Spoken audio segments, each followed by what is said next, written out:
Kenapa ini kita lakukan? Yang membedakan adalah dulu-dulu pernah dipasang segel, tetapi segel itu pun sudah tidak ada sekarang.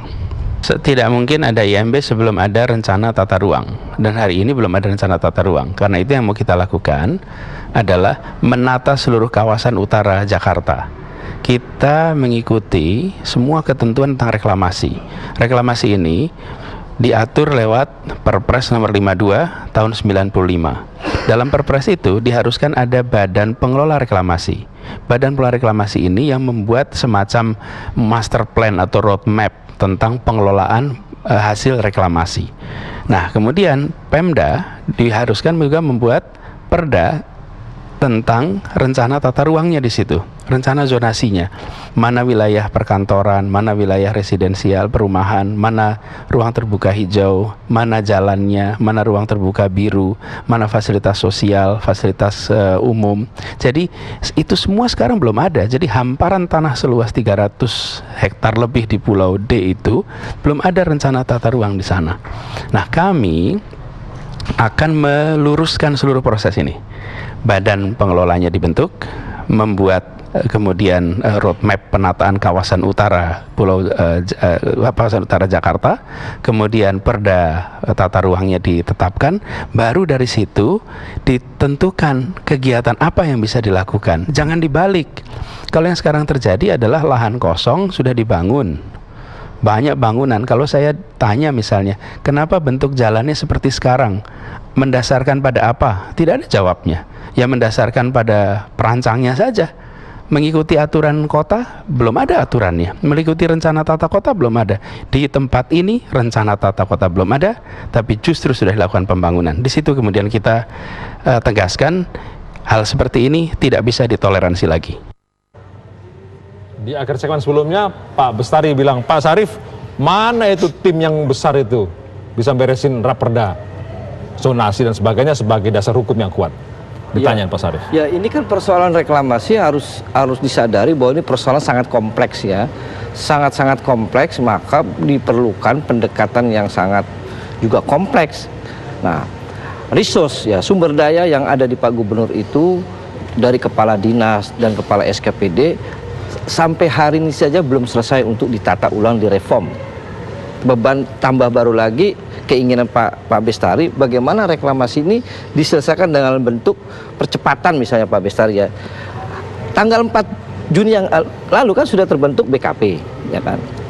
Saya belum tahu juga resource-nya di dalamnya itu selain ketua harian itu Pak Sekda, tentunya kan stakeholder harus masuk dalam, pakar-pakar kan, ditambah dengan TGUPP. Saya menyambut positif desakan Pak Bestari. Memang sudah menjadi planning Pak Gubernur, tahun ini harus kelar raperda itu. Kita sisa waktu di balik itu ya, di program legislasi itu Juli, Agustus, September, Oktober, November. Nanti akan dua lagi dapat raperda tentang APBD perubahan dan APBD penetapan. Mungkin ya kita berharap sih selama 4 bulan kelar. Karena sebetulnya pembahasan raperda kemarin itu diskusi yang paling tajam itu seputar tentang kewajiban kontribusi. Kontribusi dari developer. Developer itu saja sebetulnya. Naga-naga itu. Iya, sebetulnya itu. Nah, kalau misalnya kemudian itu akan ditarik tentang revitalisasi, termasuk kita pernah berdebat dengan di balik itu soal kanal misalnya. Pak Bes, ya, kanal itu sebetulnya belum selesai kedalaman loh Pak. Ada yang bilang 6, ada yang bilang 14, itu masih belum kelar waktu itu. Sehingga percepatan itu kemudian Pak Gubernur juga selalu menggunakan yang namanya diskresi. Ini yang akan dirubah dengan pola pendekatan BKP ini. Saya itu berpikir di kepala, ini jangan-jangan sepertinya Pak Gubernur ini ingin bertarung melawan para developer yang naga-naga besar itu yang sebelumnya berada di pihak gubernur sebelumnya. Betul nggak sih? Ini apa lagi? Betul nggak sih? Saya berpikir seperti itu. Pokoknya sana beda sama ini. Gitu. Ini pikiran. Lihatnya siapapun gubernurnya, tindakan yang harus dilakukan oleh Gubernur Anies ini ya sama. Siapapun gubernurnya, gubernur yang baru sekarang ini harus begitu. Gitu. Artinya harus konsisten dengan hukum ya. Kalau kita bicara aturan hukum bahwa bangunannya ilegal harus disegel gitu loh. Itu artinya, tadi menarik sebenarnya Mas Indi ngomong. memindahkan daya tarik gitu loh. Yang lalu itu para naga kan cuma tertariknya sama Ahok. Waduh, kayaknya cuma hormatnya ke sana. Cuma kalau Sekarang gubernur yang saya bilang, ini ada gua nih di sini loh, hormat lu balik badan dong ke gua gitu loh. Jadi makanya muncullah pergub yang tadi. Sebetulnya bukan ke Ahok lah, tapi ke gubernur. Kalau Ahok itu nggak gubernur, nggak juga ada yang datang ke dia, kan begitu nih.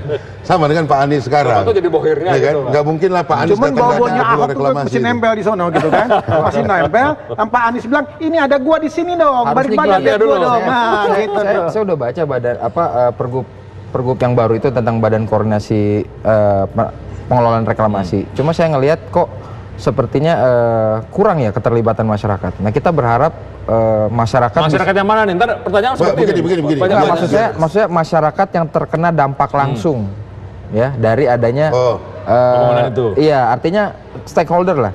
Kalau tadi Pak Sarip bilang pakar-pakar itu kan bagian dari masyarakat Nggak juga ada pakar. gitu. Di dalam komponen itu tidak ada pakar. Oke. Maksud Sebentar, saya selesaikan dulu. Bentar ya.